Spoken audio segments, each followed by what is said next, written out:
Hello and welcome to an all-new episode of Love My Poland. Today we are filming part 2 of big surprises about Poland. In the first episode I did the first 3, and in today's episode we're going to do 4, 5, and 6, so let's get started. Number 4, frowns and complaining. I'm sure you're already very well aware that Polish people don't smile too much and like to complain, particularly the older generation. This is old news, but the fact is it's true and it can be shockingly unpleasant at first. It caught me off guard and it does take some getting used to. All I will say is that in my experience, it has very little to do with a Pole's true feelings. I've approached many frowning people only to see them quickly light up the minute they see me say hello.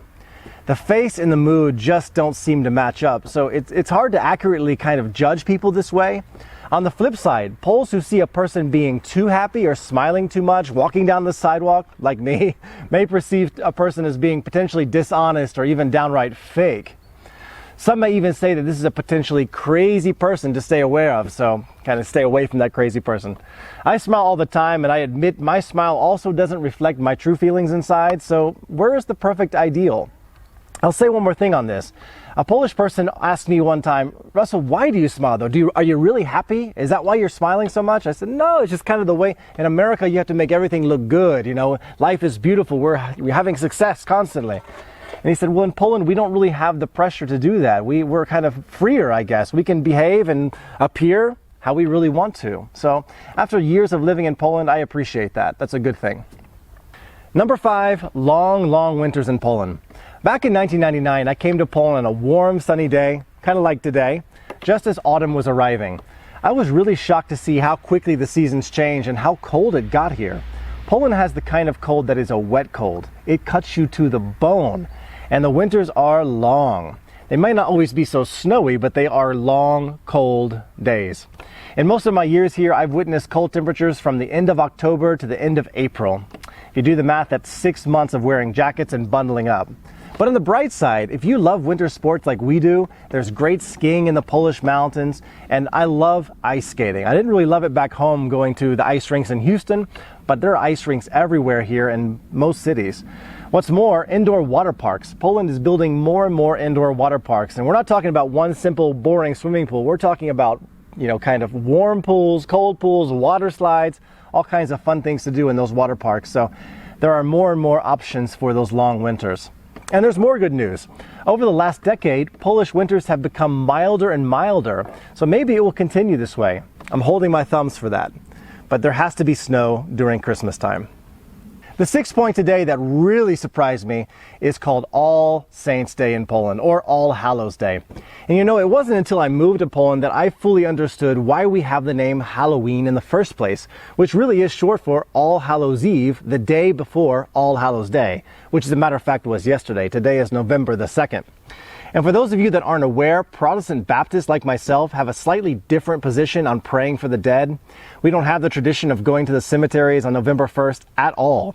We tend to pray in our church more for the families of those who have lost loved ones than for the dead themselves. It's all about, I guess, how you feel about purgatory. But visiting the cemeteries on All Saints' Day is surprising for many reasons. First and foremost, they are crowded and often packed shoulder to shoulder with family members and just people. Parking is almost impossible on this day. The local police have to be called in to direct traffic here in Częstochowa. I've gone a few times with my wife's family, and the impressions of the cemetery, wow. Sorry I have to say this, but it's really beautiful. It's a beautifully lit up cemetery on this day. You Polish people do a great job at kind of showing respect for those who have died. I mean, it is gorgeous. Imagine multiple family members buying beautifully adorned grave candles called znicze and covering the grave surfaces with the candles. Just have a look at the video.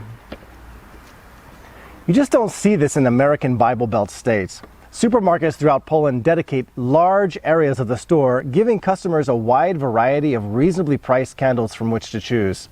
I have a sample collection of a few here I'd like to show you in detail.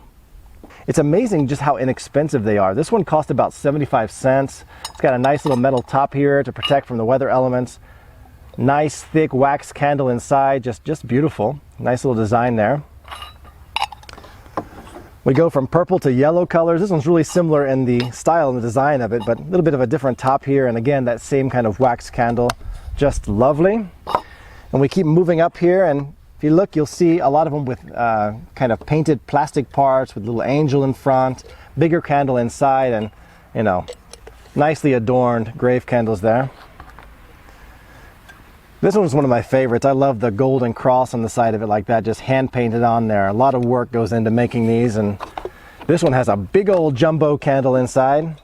And this one, if I read correctly, burns for about 50 hours. So you put it on the gravesite, you've got, I guess, over approximately 2 days of non-stop burning there. Let's keep moving up. And this one's beautiful. I'm not quite sure what the design is. It looks like there's a cross here in the middle, but nice blue tinted glass and another large candle. This one, more or less the size of the other one, will give you about 50 hours of burn time. So we got a blue here. And save my favorite one for last. I really like this one. I have no idea who created it, but this is a lovely one. It's got the angel in the middle, 2 grave candles on the side, 2 red ones on the top there. Just very, very nice. And again, this is just a fraction of what's available out there in the stores. I had some Catholic friends growing up in Houston, and you know, I didn't see anything like this. It was typically a long, kind of narrow white grave candle with Mary on the side, but here in Poland you've got really a huge variety of grave candles. And this discussion wouldn't be complete without telling you how Polish people feel about other Poles at the cemetery. Please, Polish people, don't kill me for saying this.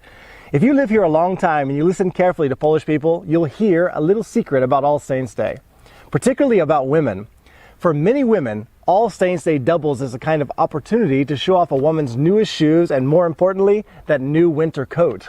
It's a true story. You cannot show up at the cemetery not looking your best. It's something to keep in mind and is very important in Poland.